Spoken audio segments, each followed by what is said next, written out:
This is the No Stroke Podcast with your co-hosts David Dansereau and Michael Garrow, helping you to support and thrive in life after stroke.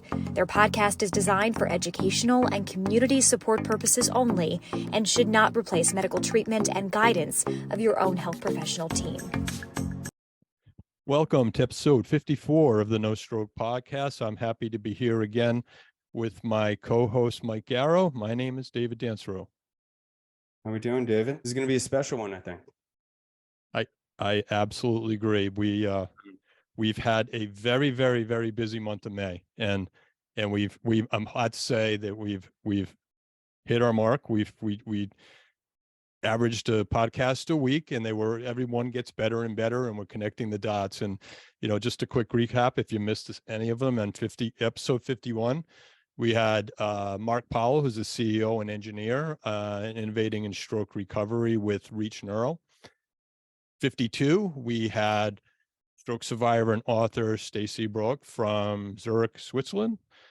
53, we had professor and physio Julie Bernhardt from Melbourne, Australia. And I'll let you introduce 54 today, who's our guest, because you had a big to-do with putting this all together. There's a lot of work behind the scenes that I want to thank you for. Yeah, and I think it goes back to thanking Pamela Duncan and the team at Care Directions as well. Who brought us to getting in the door at ISC back in February, and during the conference itself, each day we were saying, really survivor's voice needs to be more represented here. And on the Friday, we were able to sit and listen to a keynote from Senator Ben Ray Luján from New Mexico. And that's who we're going to be speaking with today. You're going to be able to hear the audio recording from his speech at ISC. And as you'll listen here shortly, it's raw, it's from the heart. And he goes on to share his story, kind of what he felt like at the onset of this, and kind of what he's doing now, as a community here of those with lived experience with stroke. So yeah, it was special to be able to connect and pull this one together. We had limited time. Normally we have about an hour with folks, so this recording is a little bit different, but thankfully we were able to piece together his speech at ISC, which really details his whole journey with stroke from onset to where he is today. And then we went into a recording with him just a couple of weeks ago, and really dove into specific things like the stigma, right, of stroke. And we see it so much here. And as a, senator of the United States, he's also not the only one who's had a stroke. And we've seen a lot of press come out around that as of recent. But he does a great job detailing, what we could do to reduce the stigma of stroke.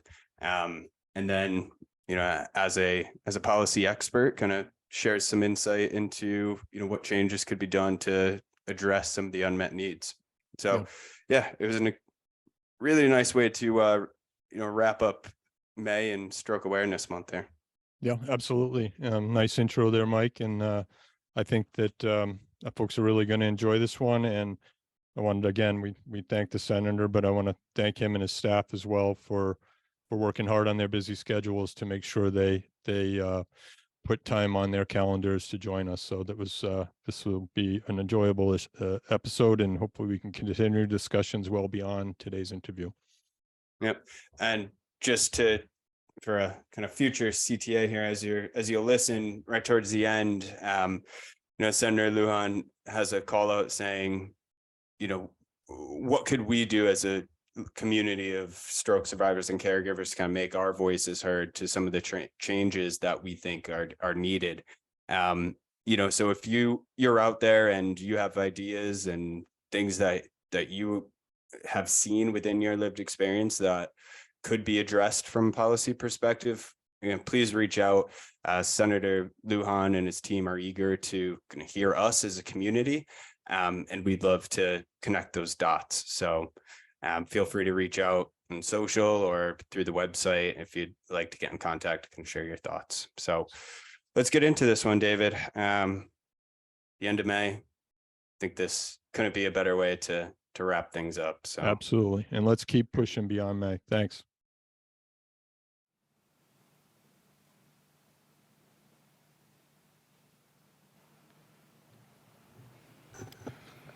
And now I would like to introduce Senator Ben Ray Luján. In late January of 2022, Senator Lujan began experiencing dizziness and fatigue.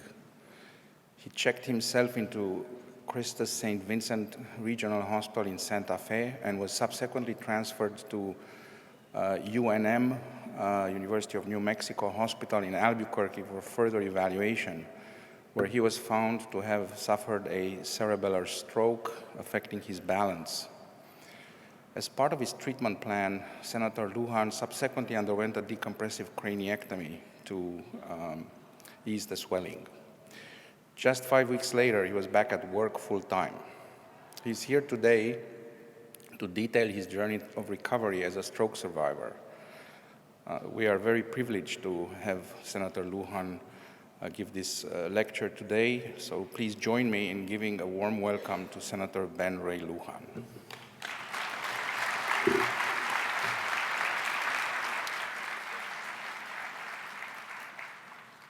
Good morning, everyone. There's a few of you that responded. I appreciate that. It's an honor to be with every one of you today. Dr. Tudor, I want to say thank you so very much for your work and for that kind introduction. And can we just give Dr. Viad another round of applause? I know you've already recognized him.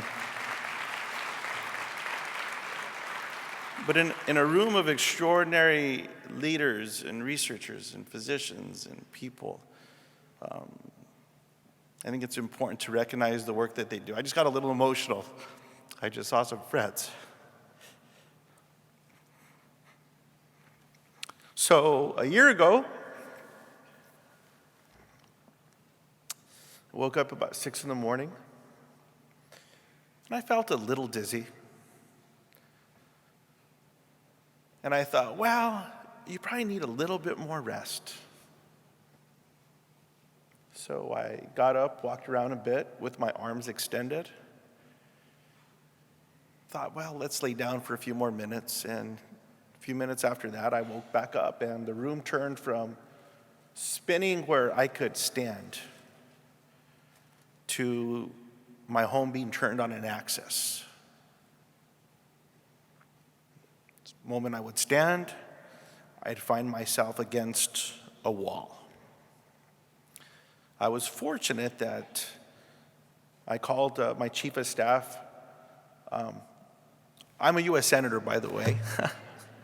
I called my chief of staff thinking, what needs to be changed or canceled today? I don't feel well. So I was calling to say, hey, you need to change the schedule. And Carlos, to his credit, said, you need to call your doctor. I hung up with him. I called my primary care physician, and I did not have to finish explaining what I was experiencing when he said, you need to go to the emergency room. Now, I live in a rural community, but fortunately, I looked out my window where I'm next door neighbors with my mother. And for some reason, my older sister was at Mom's, having coffee, talking, doing something. I should actually try to find out what she was doing there a year ago. Maybe she was up to no good. But nonetheless, she brought her vehicle around to my home. And in those few minutes, I went from being able to hold on to a wall to having to drag myself across the floor. Now, my sister is 4'11" on a good day, and she helped carry me down a few steps to her vehicle and loaded me up. She then made a brilliant decision as we were driving by a local fire station 5 minutes away from where I live, because the firefighters, and it turned out an EMT and paramedic, were cleaning their vehicles.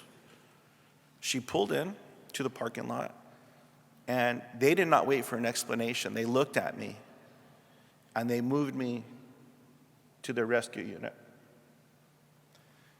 My sister helped save my life that day. That EMT and that paramedic, who I know helped stabilize me in that vehicle on the way to the hospital, helped save my life that day. Not having to wait in an emergency room to get checked, because when you're in a unit, you all know you immediately move in.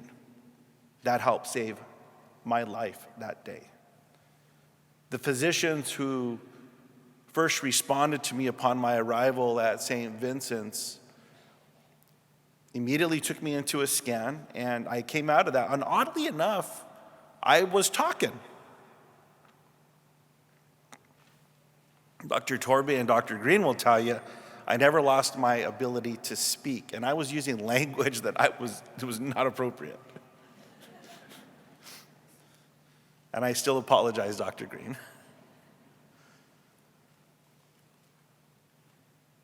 But they thought, he might be okay. I got to the hospital about 5 hours, a little after 5 hours from when I first felt this hit me. So I shared with the physicians, I'm hungry, please bring me some applesauce or some pudding, to which this incredible nurse that was treating me said, okay. And before it arrived, another friend of mine, Dr. Aurora, who is a physician at the University of New Mexico, if you've heard of Project Echo, that's Dr. Aurora. He said, don't get him anything to eat, we're moving him. Because something in that scan showed a concern. And that's when I had the honor of meeting Dr. Torbe and Dr. Green, who are here. Would you stand up?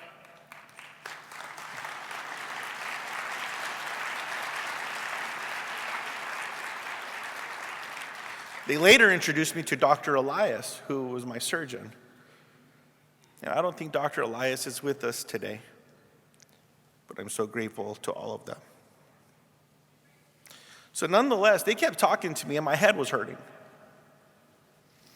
And they thought they'd monitor me for a period of time because I missed that 4-hour window where some of you have already developed life-saving procedures and medication to help reverse the swelling of the brain.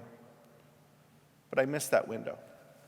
They monitored me for about 3 days, in which my vocabulary collapsed and the words that I was using had very few letters.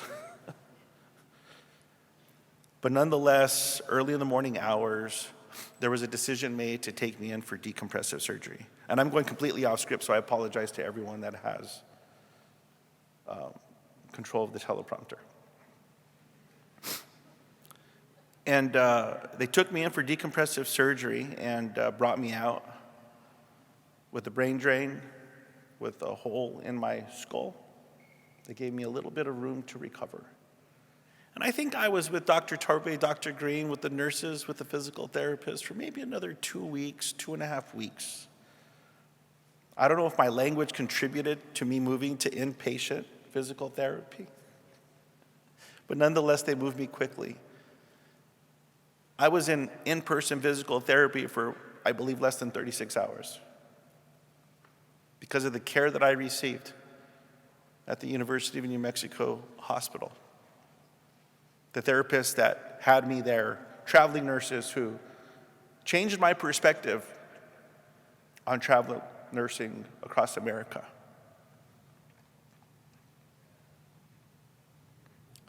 They helped me get stronger and see things differently. Because I'm sure, like many patients, I was having challenges understanding what was happening to me. The feelings that you get after a surgery like that, in an ER, in the same room, in the same bed, the same machines calling out to you, or calling out that they're empty. It feels like you're in the same spot, and it plays with you. One conversation, Tyler, a traveling nurse that I got to know during my time there, who's back at the University of New Mexico, Dr. Green, I stay in touch with them. They just had a baby. I'm sure I was being difficult, and Tyler, to his credit, shared with me, I'm getting I won't share the language he used, Dr. Green, but it was the equivalent of, I'm getting tired of what you're saying. You can be your own friend now and leave this hospital on your own accord. Or if you continue down a path of negativity, you may leave here, but not on your own accord. And it stayed with me. That was reinforced by every neurologist that I had a chance to meet there, the experts at the hospital, the nurses, the therapists, the cleaning teams. They were all so supportive and encouraging, because I share that because what you do with your hands, and Dr. Elias, when I thanked him for saving my life, he said, I didn't save your life. I've been blessed. I've been blessed to help people. But it's not just the research and the way that you're able to think and maneuver in real time to make these decisions that allow me to be here today. It was the humanity and grace that I felt from everyone that was in that room. People wanted me to get better, and I felt it. So I come before you today very humbled to speak to a room like this. The work that your CEO, Nancy Brown, can we give Nancy a round of applause, by the way? The work that she has been doing day in and day out in bringing us together, in the legislative team that has been built and put together. Dr. Sun Singh, one of the co-chairs of this conference. I come here changed with a different perspective because, well, I came in as a patient. I had a lot of policy conversations from that bed. One of the things I shared I wanted to change was this nonsense with all these IVs that you're connected to. When every one of the devices I learned has Bluetooth capabilities. Can we do something about that, please? Because if injuries come from getting tied up, and heaven knows that I had my share of trying to tug on things, once successful, but that can help everyone. That can lower possible infection. That can make the patient's time recovering a little better. From a small step like that to what you have already uncovered. I want to help. Now, I'm not the only sitting United States Senator that has survived a stroke. A colleague of mine from Maryland, Chris Van Hollen, and a colleague of mine from Pennsylvania, John Fetterman. A colleague in the House, Joyce Beatty. Cory Booker, a senator from New Jersey whose brother survived a stroke shortly after I survived mine. In addition to the other champions that you have that have learned from you to make sure that we are moving the needle when it comes to investments at the National Institutes of Health, as we did in 2022. It's been one of the largest increases in a short period of time to contribute to more research, but we can't stop there. Dr. Torby invited me to New Mexico to sit and talk to a group of constituents who have been diagnosed with cerebral cavernous malformations. It's a diagnosis in very few parts of the United States. But those individuals, if they go try to get screened, it's not covered by the insurance company. But that screening at a young age will save their life, and it'll allow experts like you to treat them sooner.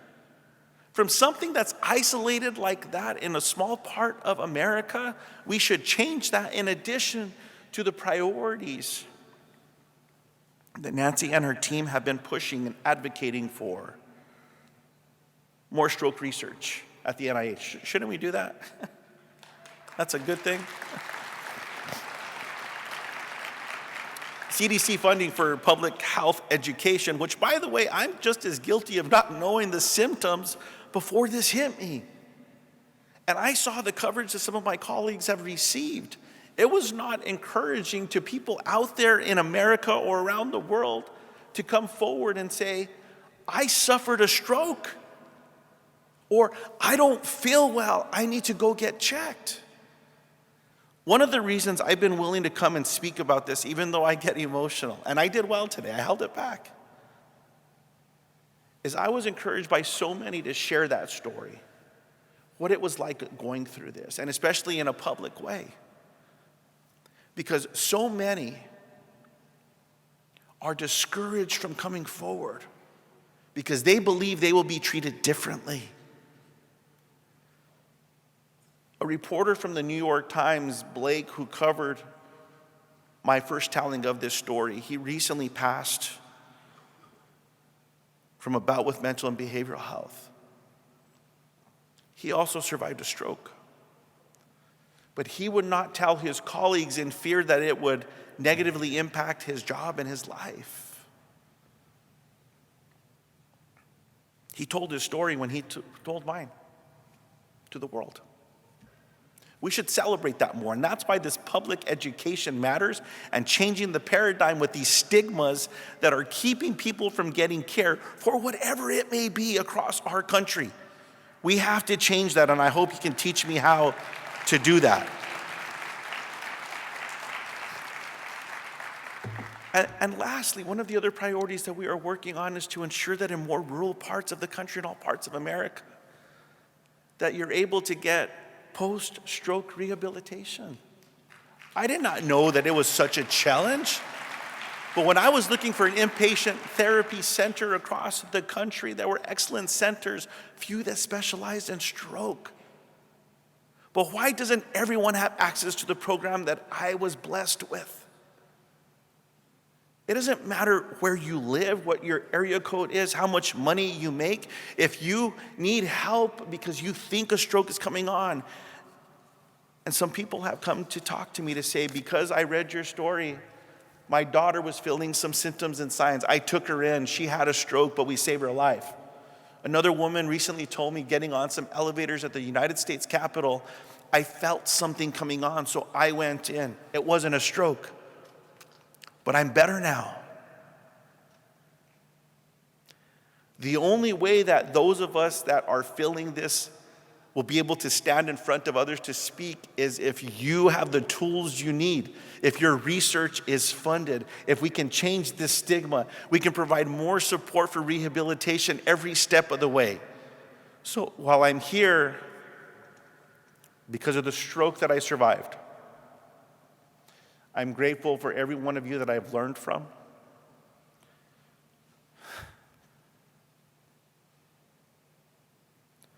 That I'll continue to learn from.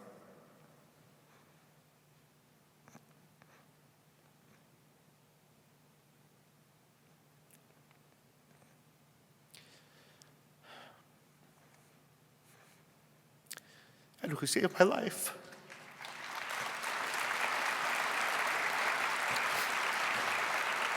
Thank you for having me. Hi, and welcome to the No Stroke Podcast, Senator Lujan. Well, it's good to be with you both. And Michael, good to see you again, man. Yeah, it was a pleasure, running into you at ISC. Folks just had an opportunity to listen, to that keynote address, which, listening back to it over the past couple of days, it was raw. It was raw emotion and really called for the needs that, we as a community of folks with lived experience with stroke have been, calling out and, you hit the nail on the head for everything that, you experienced as, unfortunately a patient going through this, but now as a survivor and one with this community, things that need to be addressed. So we're really looking forward to kind of taking the opportunity to talk through some of those. But firstly, as we just came out of, listening to that address, it was quite emotional, and you spoke to kind of what that experience was in the early phase, from just symptom onset all the way through, your time in inpatient. And now we're sitting with you today, about a year and a half outside of your stroke. And we'd like to ask, when you were in that initial phase of, being in the hospital and realizing that this event just happened to you, can you share what adjective would best describe how you felt in that phase versus maybe now where you are today, sitting? I mean, it was scary. And look, we know what it's like to be a survivor as well as caretakers here. And it's a perspective that we share, where we can talk about stuff that you really can't talk with others about. You can try to inform folks and educate them, but you have to feel it. And I would say that during those early days, whether it's confusion, uncertainty, but I was definitely scared, trying to figure out what was next, what was going on. And in my case, I didn't make it within 4 hours to benefit from some of the life-saving drugs that have been created to prevent swelling of the brain. I was able to get to doctors about 5 hours after I had, about 5 hours after I had those early symptoms. And so they were watching me, thinking that I may not need additional surgery or work. And so that was confusing to me, because my stroke did not take away speech. I was communicating with the physicians, with the neurologists, and they were asking questions all the way through those 3 days of checking me out. And it was that last scan that told my surgeon, hey, we got to go in there. And it was early in the morning when they made the decision to prep me. But even to then, where they're moving and they're saying, we're going to take you down, and they're getting you ready for surgery, which means, they're kind of numbing you. It's uncertain. It's scary. Yeah, and Senator, thanks again for joining us. It's an honor to have you here. And a couple of things that Mike said really resonated with me, like that you could feel that raw emotion. I wasn't there at ISC, but after just watching your keynote, a few things. I'm 16 years removed, but when you were looking out into the audience and you saw some of your care team that were there, I could, and I felt that too. And to this day, I feel if I'm presenting, it's almost like it's happening again, or it's just the empathy, the appreciation you have for those that ultimately saved your life. And you mentioned a really important point, like you were still 4 hours outside that window. But in your case, in recounting your story, everything actually almost happened perfectly in that chain of survival too, from your chief of staff, Carlos, to your doctor saying, no, go to your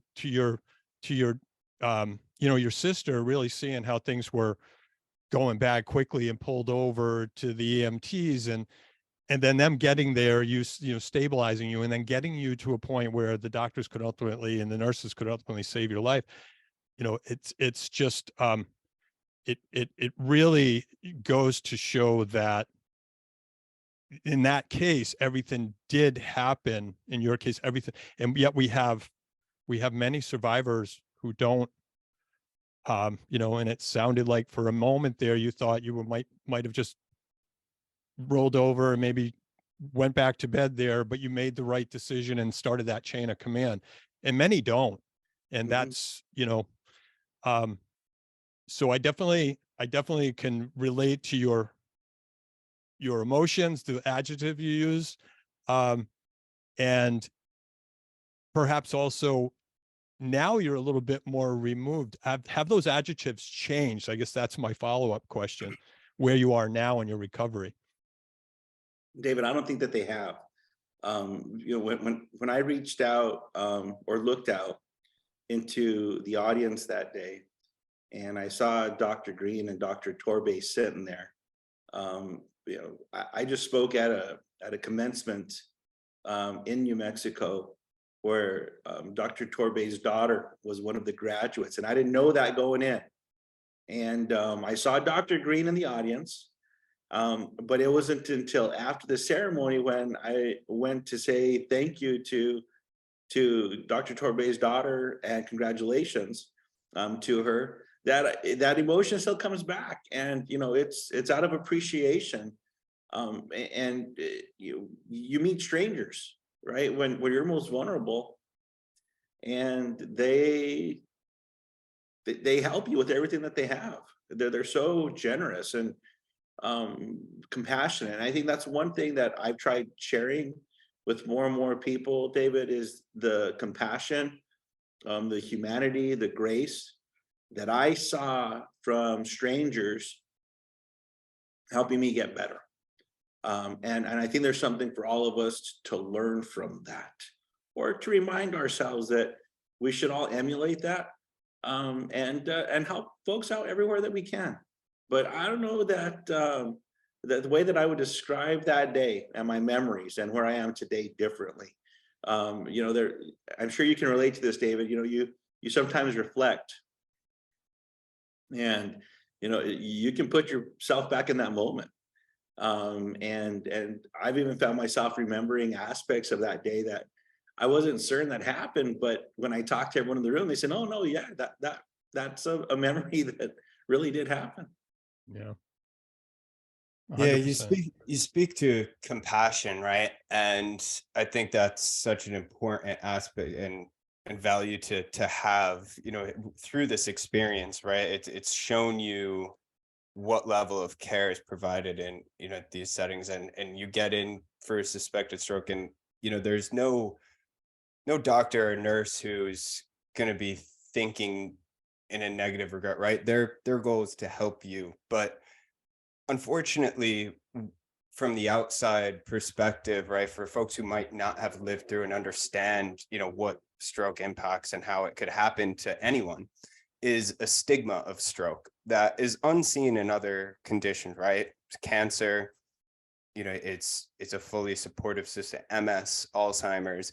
It's these conditions that people don't think, oh, well, you did this to yourself, right? Or, oh, you're too young to have a stroke. Like there's this issue of stigma around stroke, and especially stroke survivors being able to get back and be in society again, right? And we see this all too often. And you spoke to this a bit in your speech, but what do you think needs to happen to reduce that stigma of stroke? Well, that's such an important question, Michael. And to the question that David asked before, what you two are doing and what everyone should do, that I hope has the strength to, whether they're caregivers or they're survivors themselves, is to educate others of what those symptoms are. As David pointed out, I was very fortunate that I called my chief of staff. His advice was call your doctor. The doctor said get to the emergency room, and my sister happened to be next door at my mom's house at 6 a.m. and made good decisions on the way to get me to care. But I didn't know the symptoms going on. I just know that I didn't feel well.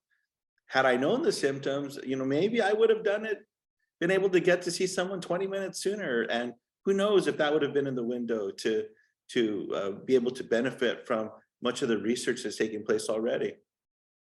And the same holds true to stigma. We have to talk about this stuff. It's horrible that so many people, almost 1 million people every year, have a stroke. And many of them are survivors.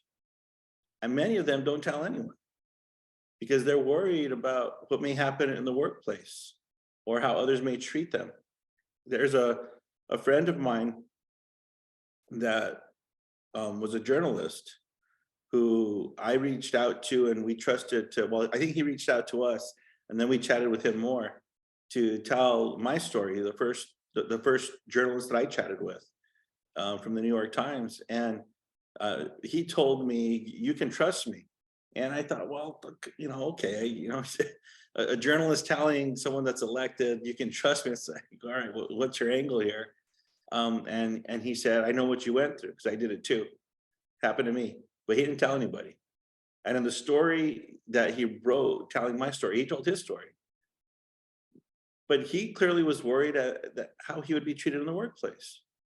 And so whether it's with strokes or mental health or in any of the other areas when it comes to brain disease, that stigma has to go away. Because when there's a stigma putting pressure on people that are not feeling well, they're not going to go get help. They're going to try to hide it.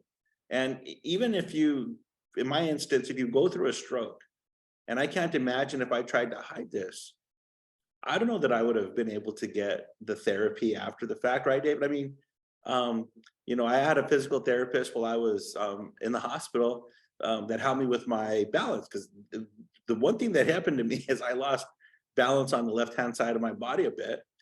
And they helped me just by walking and then, you know, doing one-legged lunges and stuff. But had I been trying to hide this, I don't know. I don't know that I'd be here today. And it's not just important to save people's lives, but it's also important for the workplace to encourage their team.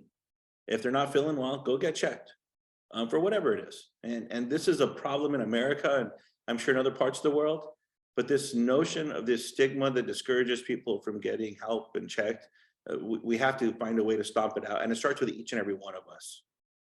I mean, I think that's how we can bring about the greatest change. If every one of us can commit to doing this and one person at a time sets an example for someone else, we can change things. And then on the other side, I've also been doing what I can to advocate for more investment into education. Next month, myself and a colleague out of Montana, Senator Daines, we will be reintroducing legislation, just recognizing the month as Stroke Awareness Month. And every little piece matters. You know, every article that's written, or, you know, David, everyone you've spoken to, every listener that you all have, they're learning. And we all have a responsibility, not just to get better ourselves or to take care of those that we love that may be stroke survivors, but to help save strangers' lives too.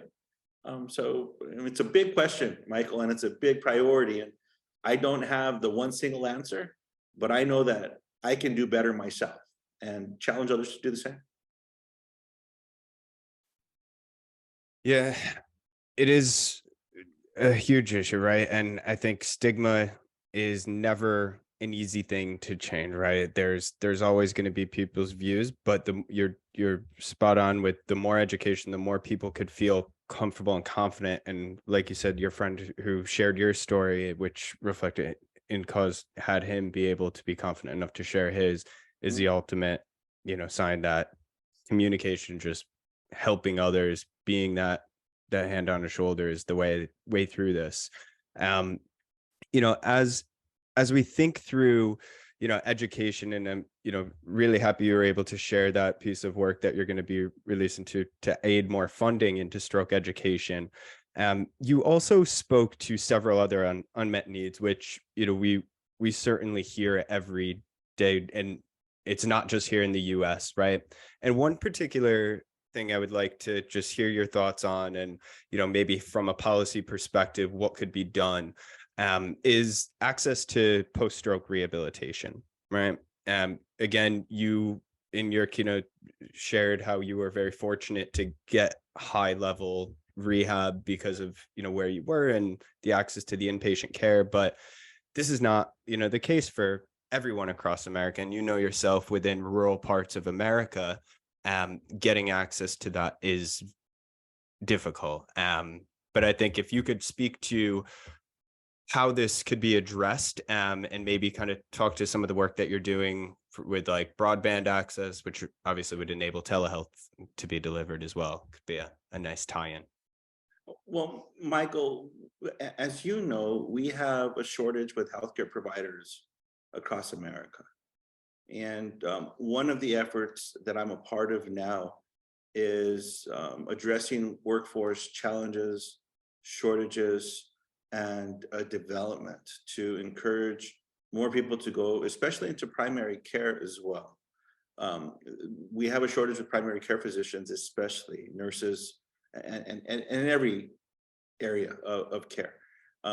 So that's something I'm working on holistically, specific to specialists in the area of therapists. Again, it was surprising to me learning about the shortage that exists when it comes to therapists and inpatient and outpatient therapy, which are critically important, and not just to stroke survivors, but everyone that needs help. If you're older and you suffer a fall, you probably need to go see a therapist. If you're a young person and you get hit in the head playing football, for example, and that helmet doesn't protect you the way it should, you're going to find yourself with a therapist helping you. When I was, I survived a head-on DWI crash. I don't know if you knew that, Michael, but when I was in my early 20s, I was hit head-on by a drunk driver.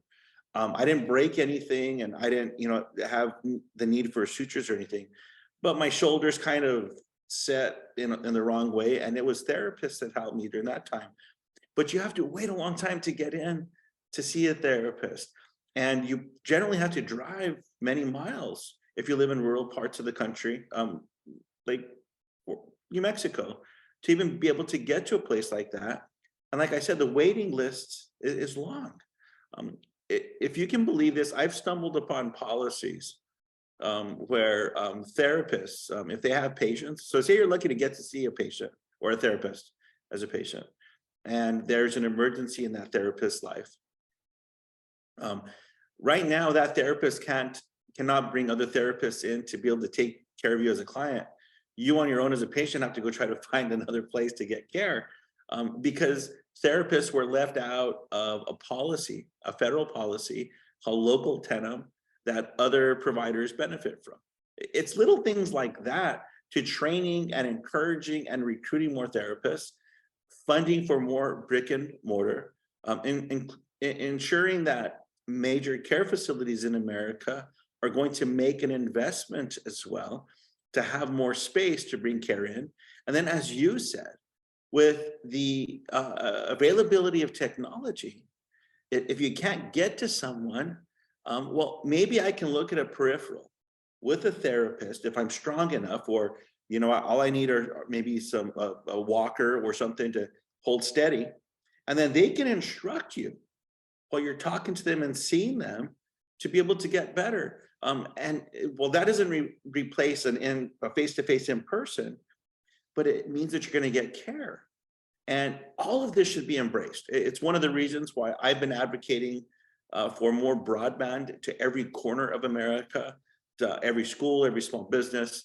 But we're seeing the benefits with the VA as well. We've recently seen the benefits during COVID with more mental health providers being able to care for patients, and many patients preferring that means to be able to have the session as well. But in so many areas, I'll just back up, Michael, and say, if there's anything that the country and the world learned during COVID, it's that when you get sick and you need help, you should be able to get it. And that's just a humanitarian look at this stuff, man. And we as a country should make sure that we're helping to create more healthier environments that allow people to get the care when they need it most. If we did that, maybe we'd have the ability to treat Alzheimer's in a way where we could cure it, as opposed to now where we're still researching and looking at incredible breakthroughs that have come through, like recently out in Illinois. There's a breakthrough that looks at how medication can be administered to the brain and then what the blood was blocking before. But it's little things like that that are huge, that will allow us to get better care.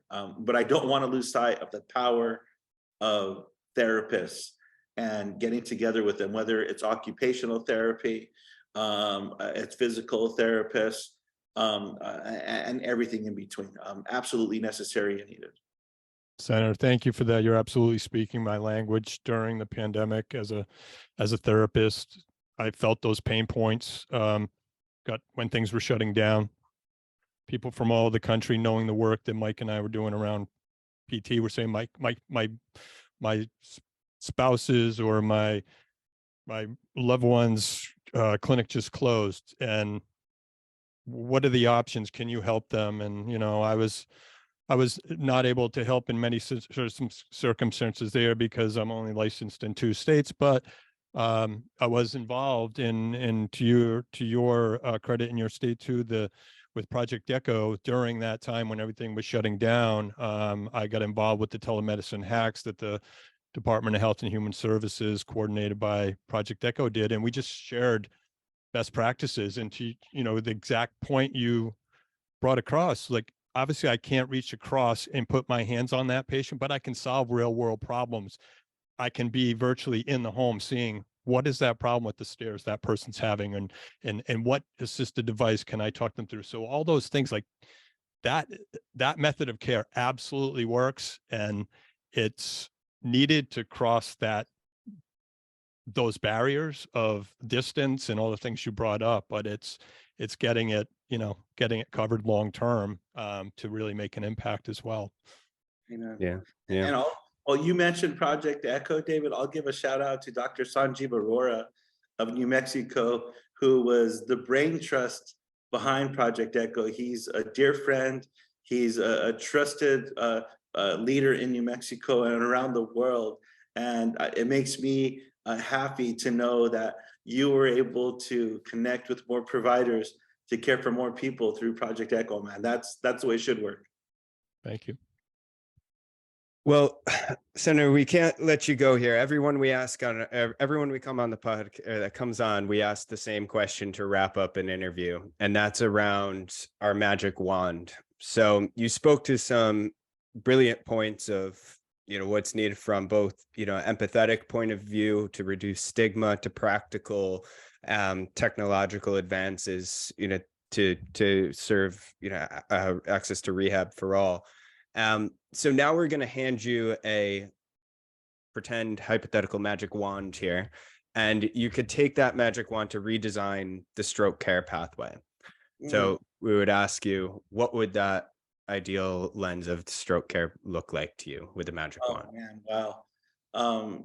One, preventative care. You know, anytime that we can treat anyone by preventing them from having a chronic episode or a condition should always be the path forward.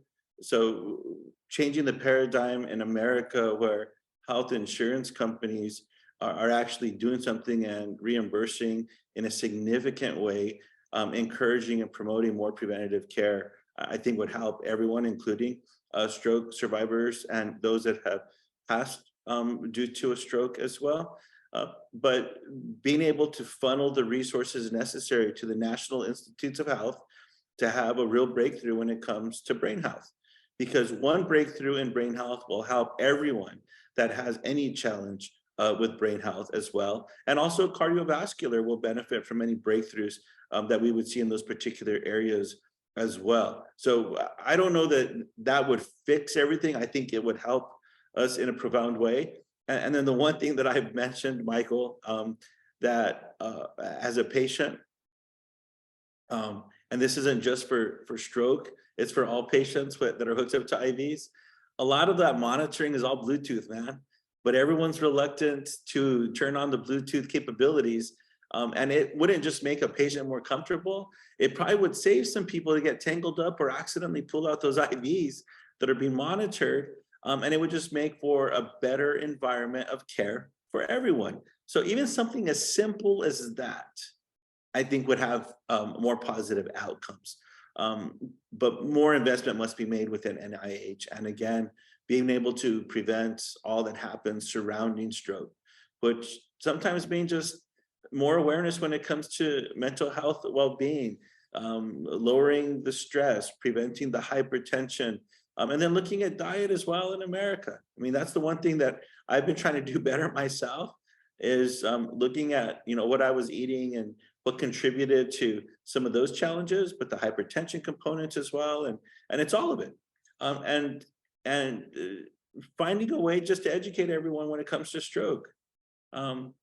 There should not be a question if you have any one of those symptoms, if you're feeling dizzy or you see a little droopiness or numbness, something happens to speech, that you just know you need to go get checked, like you would if you broke an ankle or something, man. That you go get checked. And worst case scenario, once they check you, they tell you, no, you're okay. But you go immediately, you don't wait. You go immediately to get checked as well. So I know that that's getting around an answer to the question, if you will, but those are three thoughts, three ideas, I guess, that I have that I think would make things better. Yeah, all very important, and you know, in the work that still needs to be done. I think even the beginning of Stroke Awareness Month here. Thank you. I think the CDC just came out with some statistics that said 1 out of 3 individuals who haven't or having a main event or a TIA, a big warning sign, they don't get help because in their mind maybe they're scared or they don't have the resources or they think it's going to go away. And we know now that sometimes those big warning signs or maybe are a sign that change needs to happen. And I think that you know, it's folks like yourself, individuals that are stepping up and you know, doing their part to create more awareness and being the lead for change, that we thank you for your efforts and being vocal about what needs to change. So thank you. You're kind, man. We're all in this together, David, and you all are doing incredible work. Having a conversation and bringing people together that are learning, and they're hungry to learn, because there's not great information in one place. Even after I was out of inpatient therapy and completing outpatient therapy, looking for more and more information or what to do. We're living with you know, out of a stroke and things of that nature. It's not all out there in one place. And you've created a venue to inform people, and people trust you to send you questions or stories of what's happening to themselves that you explore. And if one person has that question, there's a lot of us that have that question. So just thank you all for what you're doing. Thank you, Senator. And, you know, to kind of encapsulate what you just said there, as a community of stroke survivors and caregivers, what would you suggest for folks to get involved in, you know, raising awareness or speaking to some of these policy changes? Start with your family and friends. I've been surprised how many people that I'm family with that also didn't know. And so starting with them. There was a gentleman I met over the weekend at a run that was a women empowerment, young girls. It's called Girls on the Run. And there's a program like this in other parts of the country, but in Santa Fe, New Mexico. And one of the runners was Mr. Chavez, who tapped me on the shoulder and said, hey, I've survived a few strokes, and he just finished the fun run, but he was doing it just to create awareness, right? And so we can do those things by just spreading the word, talking more, and getting involved. But the one thing that I'll say, Michael, that I think is important that I saw as a patient and understanding the time that I was there,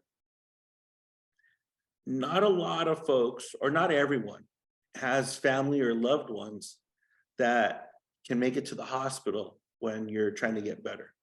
And one thing that more of us can do is volunteer an hour a week, an hour a month, a day, whatever you can do, and just to go sit with someone and chat with them, because that human touch, that helped me get better. And there's something powerful about that. So that might be another way where we're not creating more awareness elsewhere, but it's our own humanity where you're helping save someone, man. Yeah, I love that. That's a great point. You know, and it's that human connection that, you know, I think everyone in this world could do with a bit more, right? Amen. Well, thank you, Senator. It's been, you know, a privilege to have you, and, you know, thank you for your work that you're doing, you know, round the clock, and especially this month to raise awareness here for something that, you know, touches all of our hearts. So we'll have to make it a ritual each year. Hey, I look forward to it, man. And if you have ideas as well as you're looking at policy or you're visiting with others, share them with me. I mean, we can work on stuff together. So let's just make sure that we cast a wide net, and we'll collect those ideas, and let's see what more we can do together. Thank you. We'll definitely take you up on that, Senator. Have a good day. Thank You you. guys as well. Take care.